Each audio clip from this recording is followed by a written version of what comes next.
Peter. So, good morning, everyone. Welcome to our first Mac Talks series. And joining us today for the first presentation is Danny Samuels. He is an MFA student at DigiPen, for those of you who don't know. And he's going to share a little bit about what he does. And yeah, take it away, Danny. Here you go. Hi, guys. Thanks for watching.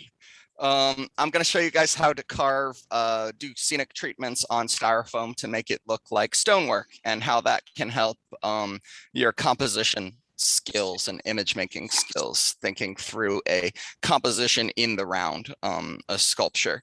So I'm going to start with a little slideshow to break down the process of what we're going to be doing, and then I'm going to just show you, through video and kind of talk through how we make these stones and why it's useful to know how to do this.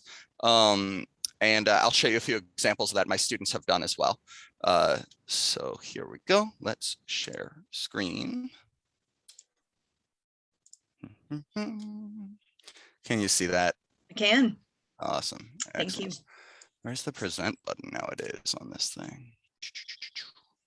I think it's under, is it under view maybe, or slideshow? They always change this stuff on me. No.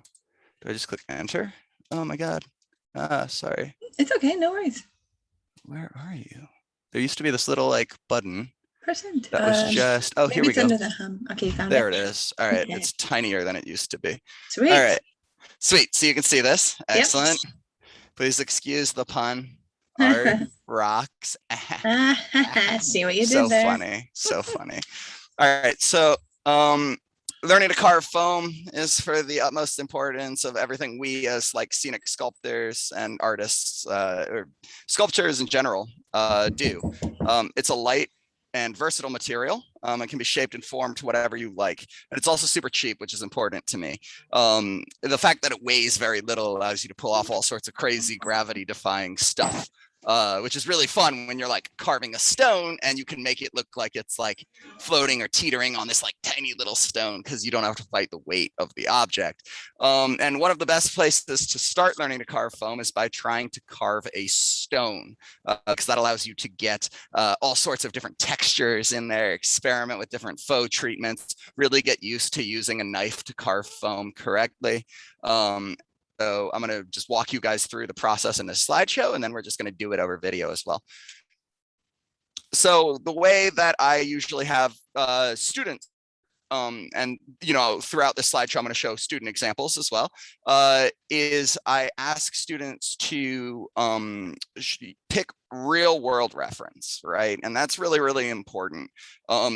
Taking actual real photos instead of looking at concept art on the internet when you're starting a piece, it helps ground your art in reality, right? Even if you're going to make something stylized, even if you're make something phantasmical or whatever, you want it to be based on reality. I was talking to a production designer who's big in the stop motion industry, and he had a great quote that I like to share with people. That's the real world is always going to be more creative than you are, right?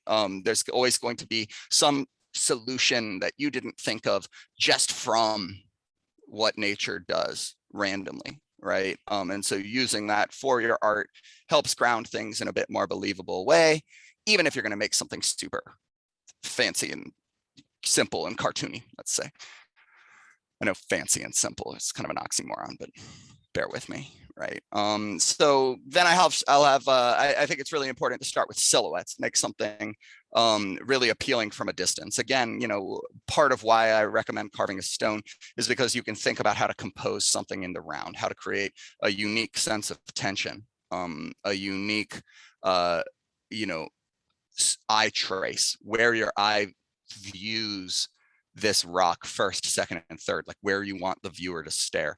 And you can solve a lot of that in the silhouette stage without having to do a bunch of detailed sketches and waste a bunch of time. You can get through a lot of the problem solving by just drawing blobs, right?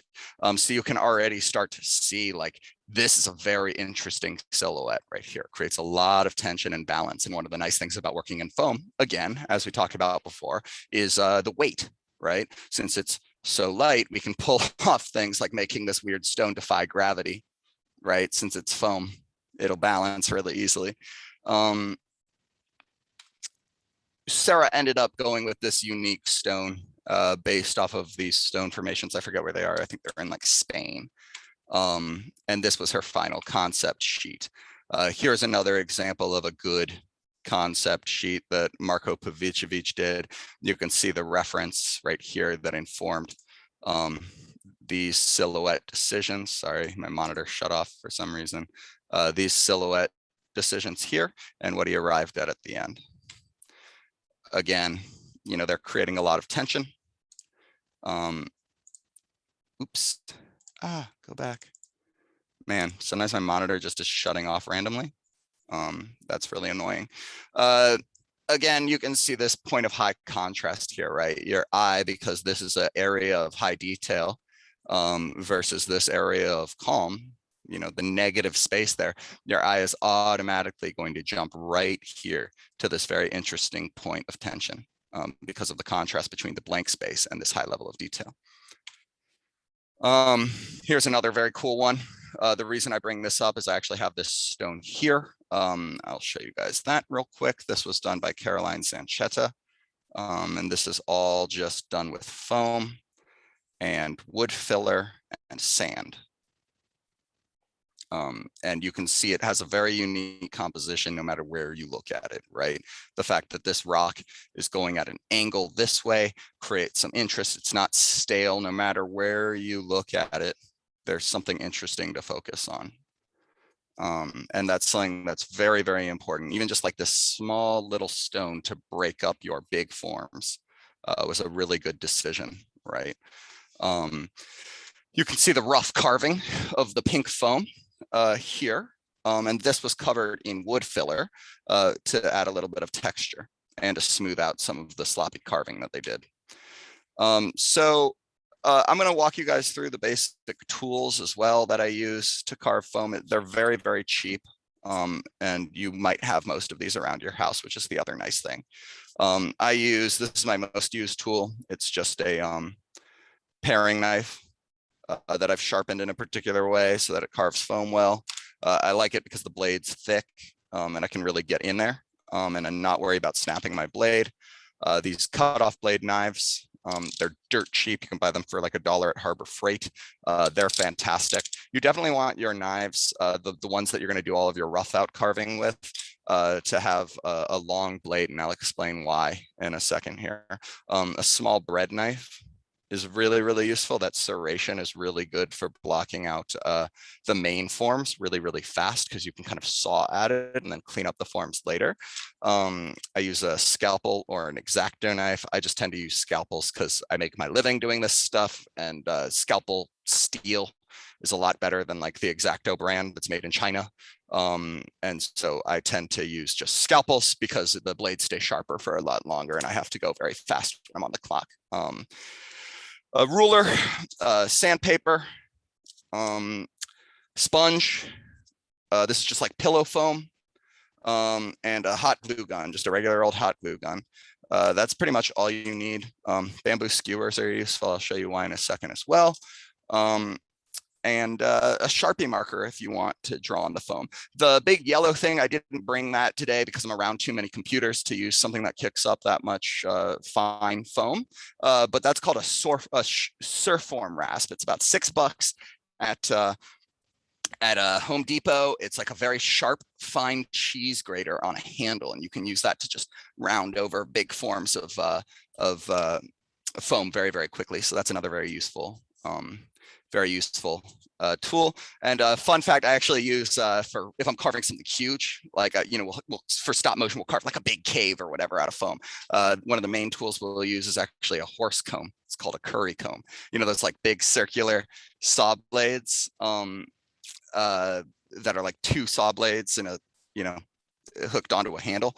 You just use that and you rake the foam, and it really, really rapidly carves the foam down. So again, I begin by cutting different pieces of foam and gluing them together to create the main silhouette shape. Sometimes I'll number them if I have something more complicated, and I'll base this off of the main silhouette. And then I will start carving, and I will block in what's called my secondary forms for, first. So I've created that main form, and now I'll start to block in major planes that are kind of connected to it, right? That are within that main silhouette. What are my major forms within that?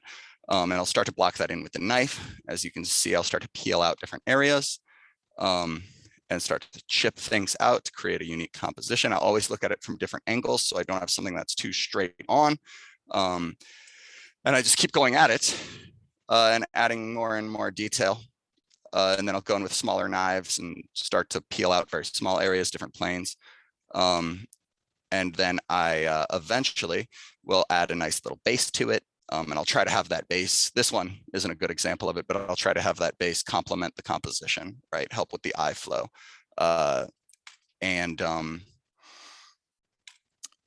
I'll start to add different sands and different, mosses and stuff to it to create whatever sort of scenic base I want. Here's a good transition for a very easy base for like dirt and and grass.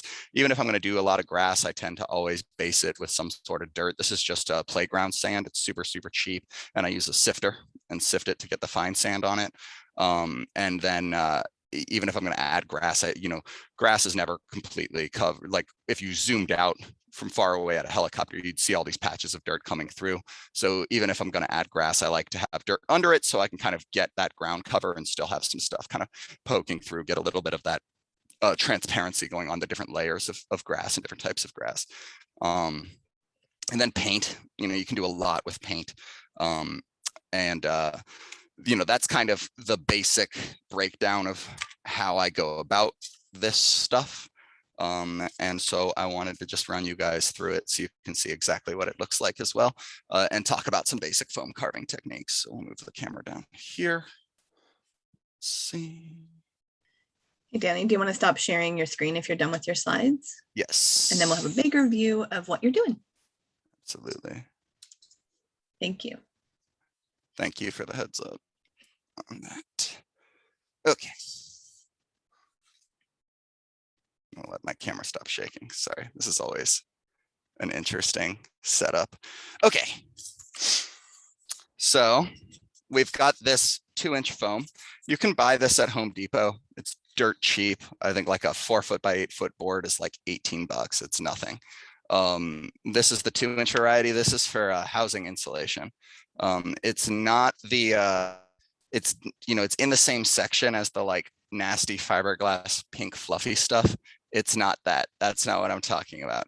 Foam boards. And this stuff is really useful because it's closed cell foam. It's not, it's the same material as the like beaded foam you get in packaging, but this is not made from beads. This is compressed into one sheet, without the beads. So it makes it a lot easier to carve. So I'll start by just kind of drawing a basic shape. Let's see. Let's do a rock kind of similar to what we did in that demo, just so you can see what the technique is. I'll create some sort of form here. There we go. And I'll try to not do things like this where I have two major secondary forms kind of connecting with each other. So I'll move something like that down here to create a little bit more of a unique broken up composition, if that makes sense. We're going to end up cutting away all of this outer area. Not worry about it. The nice thing is it's cheap. I wish foam was biodegradable, but we'll have to deal with what we have here. So I'm going in with the bread knife and just chopping off sections. It's a lot easier to cut chunks out of it instead of trying to just go all the way around the form. Like I don't like doing this, and following this line exactly. I'd rather easily carry through, snap it, right? That's one of the nice things about foam is once you get it started, you can just snap it. And then I'll come at it you know, and clean up the major silhouette change here. Whoops. Go. Just kind of saw at it. You can be really rough at this stage.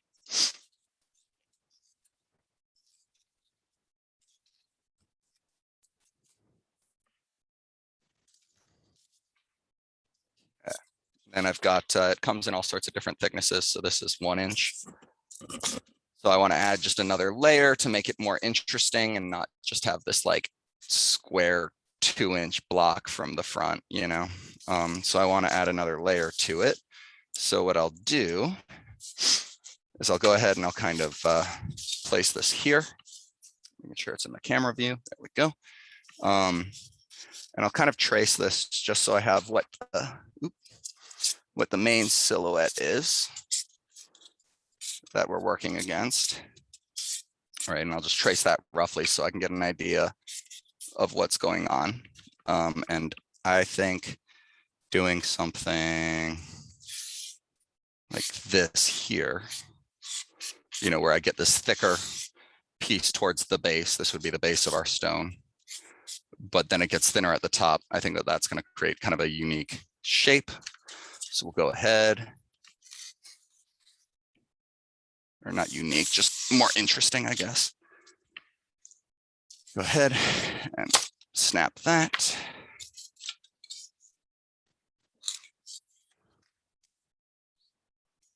Start to break that apart.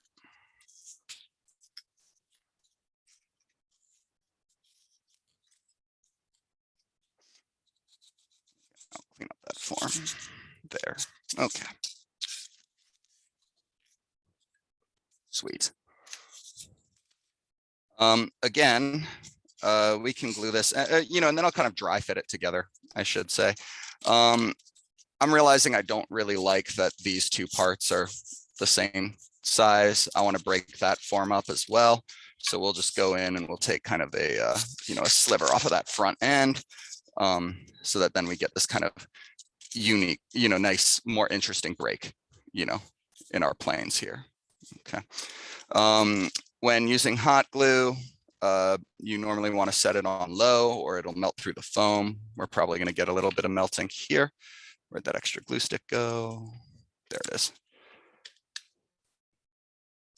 And when you're doing hot glue, you don't need a ton, but you want to kind of go in the middle of your object. You don't want to, whoops, I screwed up. You do not want to do what I just did, where you have hot glue going out to the edge, because you're going to run into that when you're carving. And also don't do what I just did, where you use your finger to wipe away the excess. I've just done sculpture for so long that I can't feel my hands. So it's the nice thing is I can like grab things out of the oven and not care. Oh my gosh. You know, you do this day in, day out, like your hands are just going to be made of callus. Okay, so now we've got this glued, and the reason why you don't want to have glue going out to the edge, and it's not the biggest deal, is the glue is a different density for carving than, you know, your foam. It's going to dull the crap out of your knife really, really fast. But this is where the bamboo skewers come in too, is I'll just take a bamboo skewer and I'll shove it through there. Normally I'll do 2, and this will just hold my form while I'm carving. And we can go in, that's part of what the wood filler is there for. We can go in and clean this up later with some wood filler. What you just saw me do is I'll actually use the foam to break the piece off. And what that will do is it will break it kind of inside slightly, so it's not pushing out on the surface. If it didn't do a good job, I just take my Sharpie, the back end of it, and push it in further, right? Kind of went too far. Sometimes your cutting board is soft and it pushes further than you want. There we go. So I popped that back end off. Okay, cool. Now we can start to go at it with our paring knife or our snap off blade. It doesn't really matter which one. I tend to gravitate towards my paring knife because I can just keep sharpening it forever. again, I'm going to just show you a technique for cutting foam because that's as important. And this is the only pretty difficult part about what we're doing, I'd say, is getting used to cutting foam cleanly. So if you just push on foam, it's going to rip. See that? If you just do that. So what you want to do is you want to make sure that your blade has a sliding motion. Okay, so I angle the blade back kind of towards me, and I start at the base of the blade, and I basically pull the blade down like that so that it's creating a slicing motion as I go through this foam. Okay.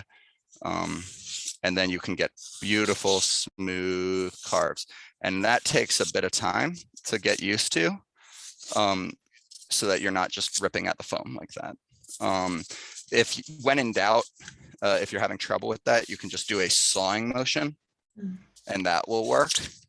But depending on the knife you use, it'll add a lot of weird texture sometimes. And it's also way less fast, way slower. So I'll try to get used to doing, this, right? So now I'll go in and I will start to break up these major forms and figure out where I want my like secondary planar shapes to go. Again, you want to be careful. Sometimes you can't avoid cutting towards yourself, these cuts, but you want to make sure that your hand is far away from it and would be blocked by, I know right now that it's not going to slip because I'm blocked by this wooden dowel. So even if my knife went, kind of towards me, it's going to stop. What I just did is what I call a stop cut. So what you do is you establish where the break in the plane should be, and I'll cut down towards it. Okay. And then I'll come at it from the other side, and I'll cut down towards that cut I just made. And then I can literally peel this part out. Whoops, in theory. There we go.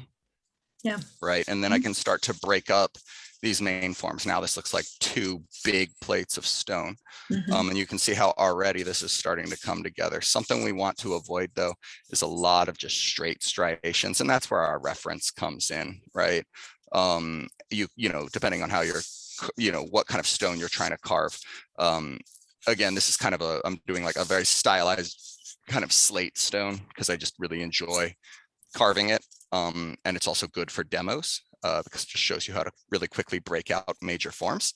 But you still want to have angles kind of going on, as you can see, that if it was just completely parallel, it would get very, very boring very quick.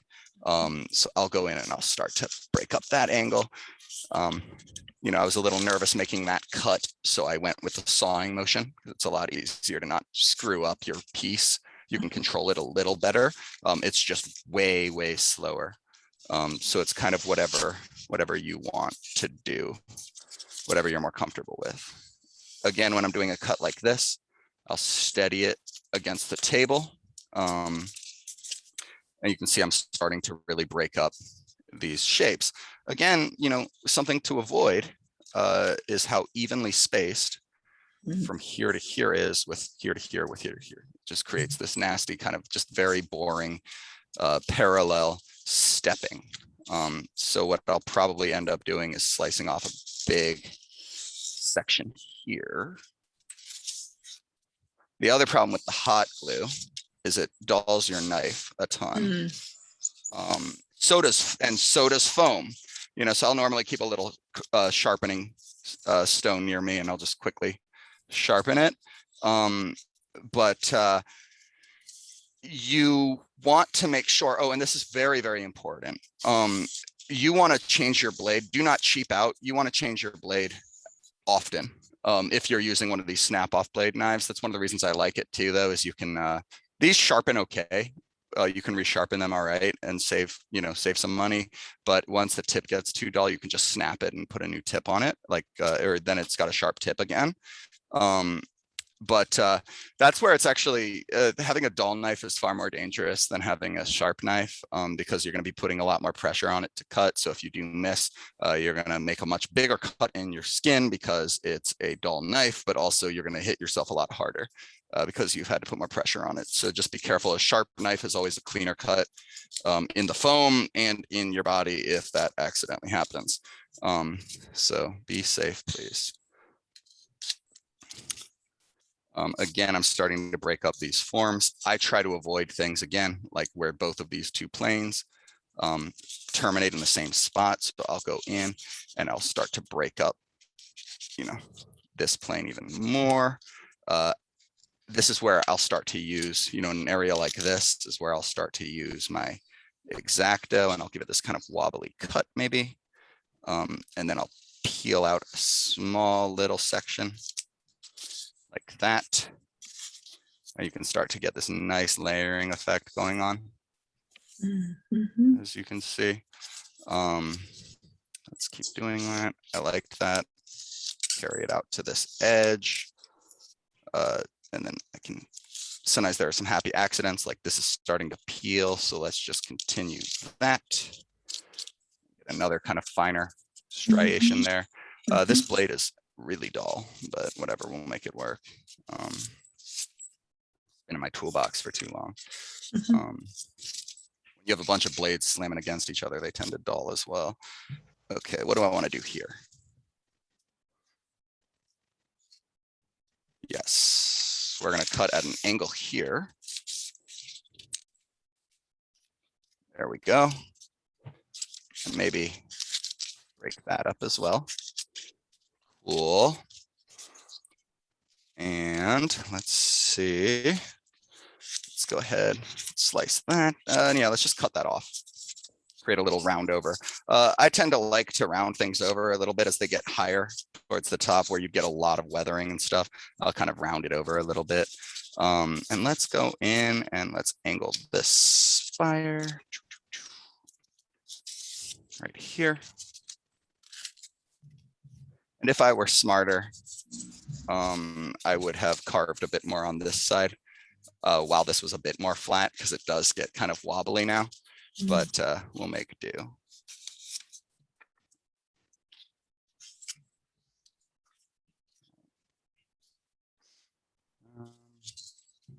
Let's take this corner off. Again, I'm just trying to break areas where it gets too parallel, too repetitive. I don't like having this big slice out of it and then it turn into nothing. So I'll try to just gently and subtly taper that line out so it fades into nothing.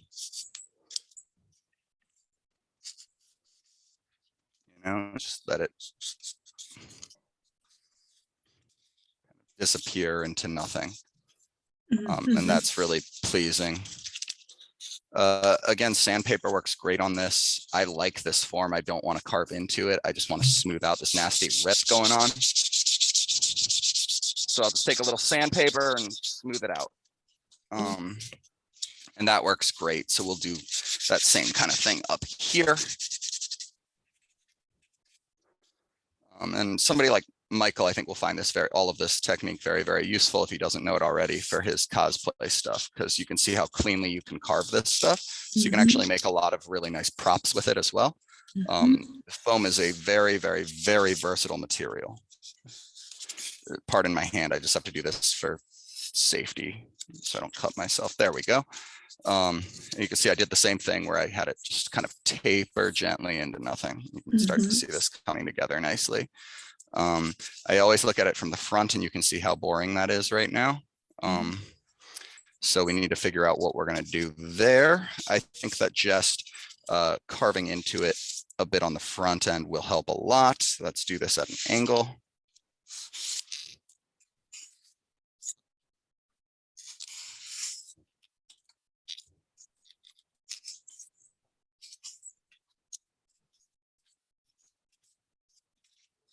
Yep.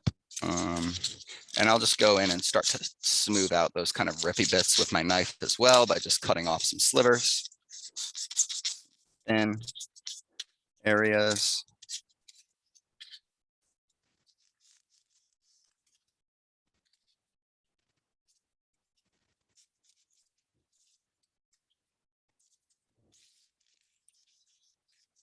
So how long have you been doing things like this, like sculpture roll?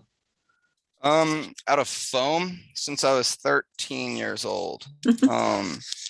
because it's funny. I used to have this awesome art teacher that was one of my dad's tenants, Mhm, and he was walking in to like fix something, mhm. and he saw this guy painting, and he turns out he was like a children's illustrator for like Cricket magazine and all this sort of stuff. So he started. My dad asked him if he would give me art lessons. So that kind of started at 13, and he was this awesome dude named Dan. He was super into. This is actually a kind of fun story. He was super into like role playing games and like Mhm, Warhammer, mhm, which is kind of how I got started in all of this stuff, all of this sculpture stuff. uh-huh. And like when I went to college, I wanted to be like a concept artist, like Mhm. every other kid. But I ended up still staying, I ended up kind of falling back into my sculpture roots. Mhm. But what happened was I would see these like Warhammer figures on his desk. I thought they were the coolest things ever. So he started letting me borrow like the magazines that go with it and stuff. And they all had all these awesome tutorials on how to make like a goblin cave and things like that. Cool. So I started doing that out of foam. And I remember like the first thing I carved was this like goblin cave, and I like hollowed it out, and for no reason. I don't know why I made this thing hollow. Nobody was ever going to see inside of it. And I spent hours on this thing, and then I went outside and I spray painted it like black to try to prime it so you could like add the gray over it, and the thing melted Oh, all right. because spray paint melts Eats it. styrofoam. Yeah. Yep. And it was so Oh, sad. But right. what I ended up doing was I ended up getting really good at making what's called, wargaming terrain, because you'd Yeah. play Warhammer on these like epic tables. Mhm. And that's how I would actually afford the figures, because the figures are real Right. expensive. Expensive. So I would, so I would build terrain, and I think I might have said this in my Macmillan interview. And I would build terrain, and I'd trade that to the stores for credit. That's so Um, cool. and that's kind of how I got into why I knew a lot of these techniques when I jumped into the stop motion industry, because they do scale up for stop motion. We use foam like this all the time. And so when I was at Ringling, where I went to college, Mhm, I like attention a lot. mhm, mhm. And so I was not the best draftsman. I was like, okay, but I was like a pretty solid, like C, B minus student at drawing. But since I liked attention, we'd have all these cool gallery shows. And the way I would get into them on campus, the best of Ringling shows and stuff, is I would do sculptures on the side. And so I ended up, because of that, kind of building out a sculpture portfolio through trying to show off at gallery shows. And I got picked up by Leica in stop motion. And that's kind of how I ended up doing all of this. Nice. But yeah, I've been carving in foam on and off since I was A wee lad.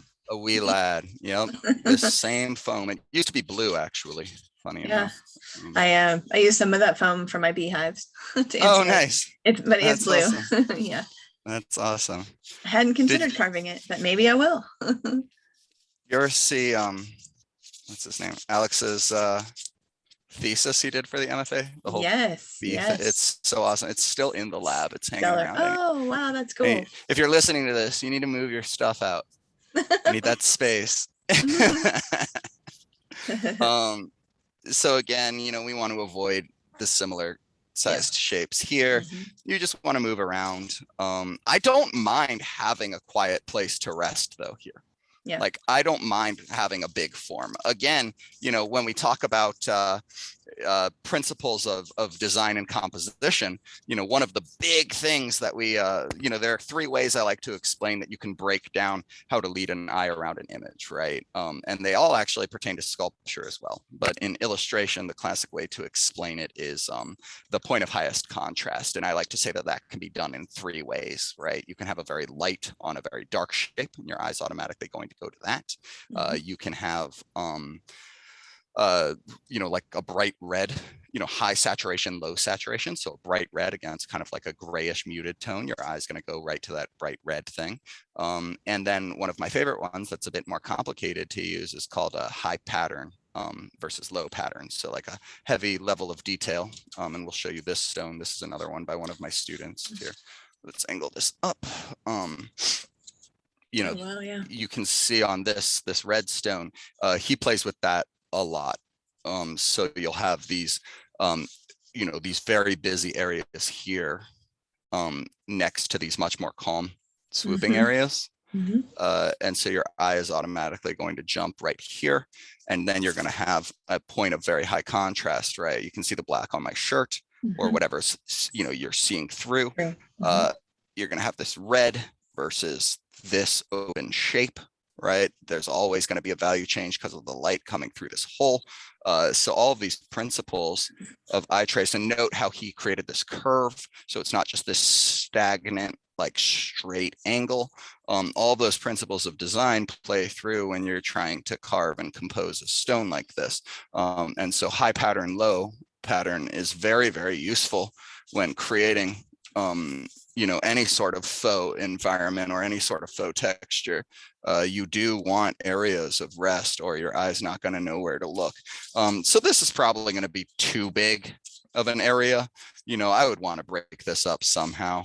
I think that a good way to do that is, again, this is so parallel right here. Let's scoot this over into the camera view a little bit more. This is so parallel, so maybe we can just knock this off a little bit.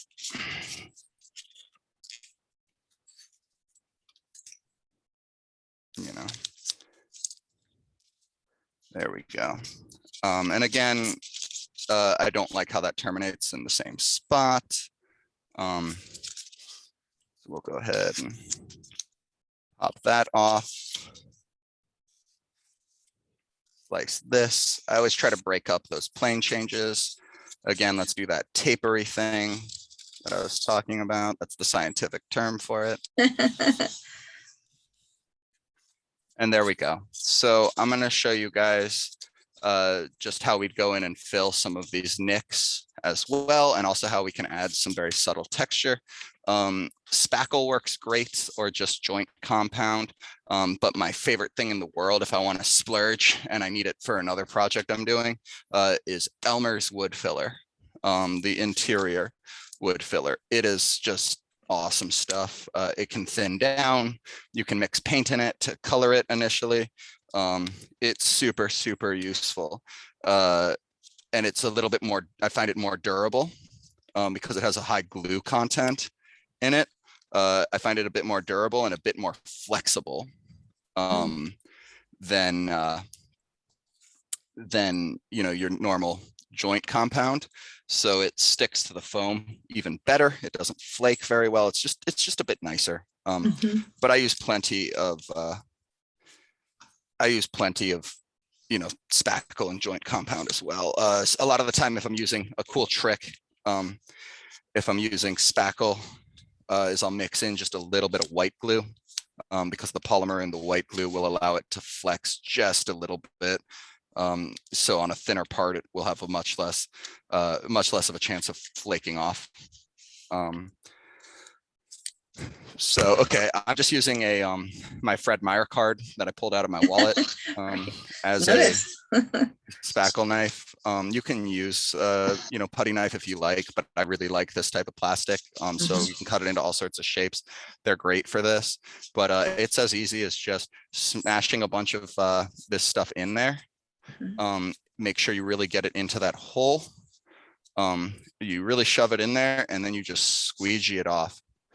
Right. And it's now filled all of that texture really, or all of the like nicks really, really well. We'll do the same thing up here.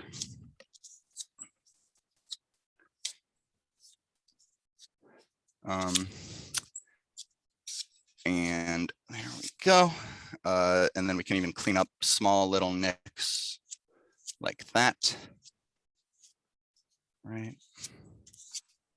Just kind of work our way around and make this a nice clean surface. I will tend, if I'm doing a lot of rock work, I'll tend to pre-tint this. I'll like mix in a bunch of dark like black paint or something so that I don't have this like stark kind of off-white. Right. To deal with in case my paint ever flakes off, because that's the one problem with foam is it's not very durable. Right. So I'd like, if it flakes, for it to flake into something that will probably read as a shadow. Again, I can clean up areas here just very easily, going in and doing that.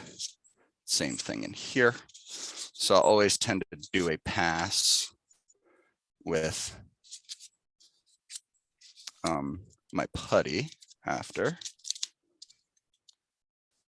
And you can get a wet brush if you want to go really fast and not have to like nurse it like I am with a knife. You can slam it in there and get a wet, smooth brush, like soft brush, and just kind of brush this out with water. And it will smooth it. Now, something that's really cool, and it's going to be hard to see on this camera, but you can add areas of texture really well by just kind of putting this on like you would a wall, and you can start to get some interesting textures going on with that, you know, these different little planes, or, you know, these different little smudges and cracks and stuff. And also when it's dry, what I love about it is you can hit it with a wet sponge and it'll just kind of soften up just a little bit. And then you can take like a needle and add really, really fine cracks and stuff. But while this is wet, you can take a sponge, like a pillow sponge, and you can just add bits of texture there. Nice. It's going to be really hard to see, Yeah. but you'll get the idea. And that's really, really subtle and nice. And it comes out really well when you paint it. So that's kind of the basic breakdown of what I tend to do. But with the last tiny bit of time, I'm going to show you guys another trick with foam that's just super versatile on how you can make like small brickwork for your dioramas. And that'll just take a second. Let me just grab my ballpoint pen. Oh, there it is. Cool. Sweet. I knew I brought one. I was like doing this if I had like 10 minutes left, I'd show this technique. If not, I wasn't going to. So works out perfectly. Oops. I don't need this hot glue gun plugged in anymore. Let me unplug it so I don't forget over the weekend. Burn down the lab. That would be bad. Big old pile of glue when you got here. Right as the school started. Just a molten hole in the plastic desk. Sorry, no, we don't have a school. Yep. Exactly. All right, so we'll just make a tiny little stone wall.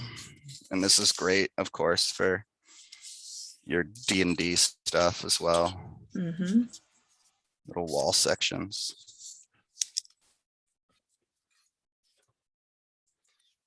And you can see this stuff carves really, really nice. It's really easy. Now, one of the cool things about it, and we'll get even closer. Love this little camera arm. I need to invest in a better one that doesn't shake quite as much. But you can use a ballpoint pen really easily. And since it has a ball on it, it'll skate across the foam and won't tear into it.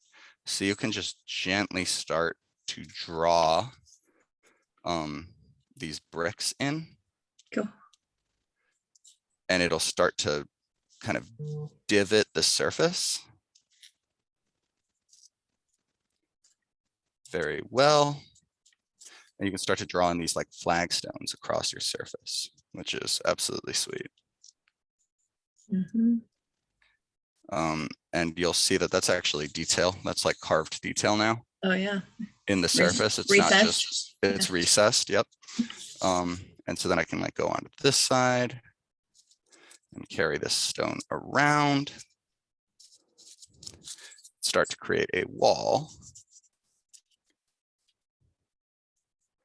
Now, here's the cool trick, and I'm not going to do this whole thing, but the cool trick is you take a pencil and you use the eraser on this like number two pencil, and you can start to push in certain stones now.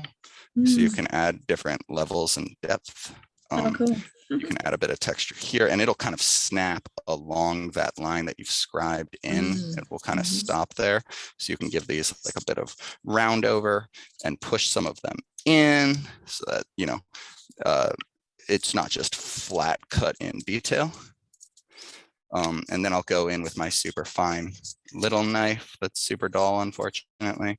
And I can go in and I can cut out some areas, you know, and start to round over some of these stones even more. Oh God, this knife is terrible. Sometimes I'll even go in and I'll just remove one. So it looks like one at the top has kind of like fallen over and is just missing. Broken. Broken. Yep. Words are hard sometimes. No. Broken, Missing. missing, gone, Right. disappeared. Kind of like my language. That's the one problem is a teacher. I'm like, I just get going and Uh-huh. I like have to make up words sometimes because I can't, like, it's not worth stopping the demo. So I Right. just like say like weird blobby thing right there. You mean Right. the brick? Yes. You Yes, can that's see what I'm exactly. carving, right? Yes. Like, Absolutely. and so, you know, we can start to round this over and you'll really get that nice sort of wall effect very quickly. Mhm. And so you can make sections of buildings with that very, very, very quickly. Cool. And that's super useful for all sort of diorama stuff. Nice. And that's kind of that. That's 1 hour how to I love it. carve foam and Stone. Make rocks some and scenery. make art out of foam. Yeah, exactly. Awesome. So Awesome. Well, thank you that's that. again for being amazing Of and for course. sharing your amazing skills and being the one to go first. Yeah, my So pleasure. that's I enjoy definitely this get some stuff. props on that. I appreciate it. Well, thank you guys All for right. everything. I Yeah. really Well, appreciate it all. have a great day. I'm gonna Hey, hang you on. as I'm gonna well. stop recording here. You can figure out how to do it. Oh, there we go.